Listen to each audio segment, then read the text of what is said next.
So hello everyone, welcome back to my YouTube channel. I hope you all are well, and today's I want to share with my audience and my viewers about equity share. I know a lot of people know about equity share, but still उन लोगों के लिए या उन औरतों के लिए या उन आदमियों के लिए या उन लोगों के लिए जो कि बिल्कुल नहीं जानते हैं। मतलब मैं आपको उस इक्विटी शेयर को बिल्कुल बेसिक फॉर्म में बताना चाहती हूँ, बेसिक शब्दों में बताना चाहती हूँ, ताकि वो हर औरत को, हर आदमी को, हर बच्चे को या हर पर्सन को समझ में आए कि आखिर शेयर होते क्या है। क्योंकि जानने का अधिकार तो सबको है, जरूरी नहीं है कि जो स्टॉक मार्केट में काम करे उनको शेयर के बारे में नॉलेज हो। एवरी पर्सन को जानना चाहिए कि क्या इक्विटी शेयर्स होते क्या हैं। तो आइए यहाँ पे हम एक एग्जांपल से समझते हैं कि इक्विटी शेयर्स होते क्या हैं। सपोज एक पर्सन कंपनी ओपन करना चाहता है और उस कंपनी को ओपन करने के लिए इनिशियली स्टेज पे 15 लाख रुपीस की ज़रूरत पड़ती है, यानी 15 लाख रुपए की ज़रूरत पड़ती है। 5 लाख रुपए उसके खुद के पास हैं या अपने फ्रेंड से या जैसे भी अरेंज करता है, बट 10 लाख रुपए उसके पास अभी भी नहीं है।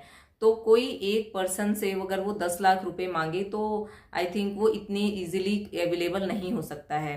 तो जो 10 लाख रुपए है उसको 10,000 से डिवाइड कर देते हैं, तो जो आंसर आता है वो आता है 100।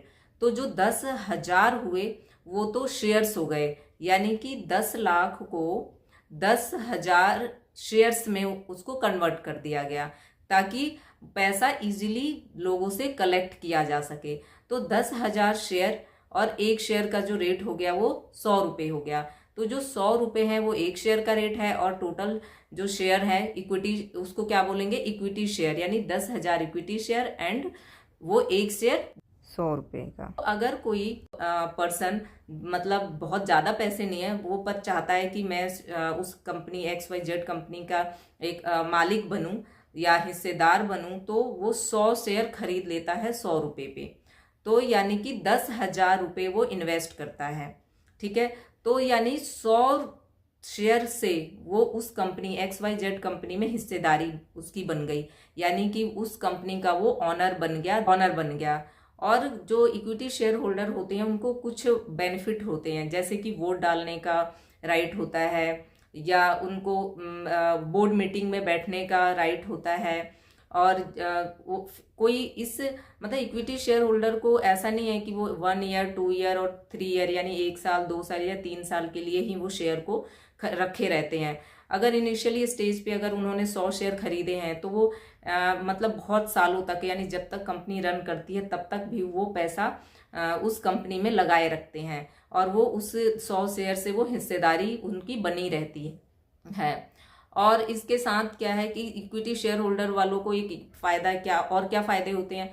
एक सबसे ज़्यादा फायदा ये भी होता है कि अगर कंपनी XYZ शुरुआती में उसको 2% का प्रॉफिट मिला, तो जो शेयर होल्डर्स हैं, जो कंपनी के शेयर खरीदे हैं, उनको 2% के हिसाब से, या मतलब 2% के रेट से उनको इंटरेस्ट मिलता है, ठीक है, मतलब प्रॉफिट मिलता है, सॉरी इंटरेस्ट नहीं, यहाँ पे हम प्रॉफिट बोलेंगे।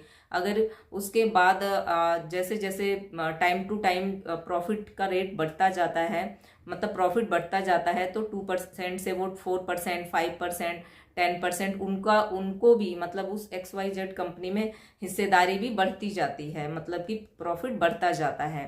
बट इसके साथ एक ड्रॉबैक ये है कि अगर कंपनी किसी भी रीजन से अगर लॉस में चली गई तो जो इक्विटी शेयर होल्डर होते हैं उनको लॉस भी होता है। तो आई होप कि एक छोटे से एग्जाम्पल से आप लोगों को समझ में आया होगा। So thank you so much for watching.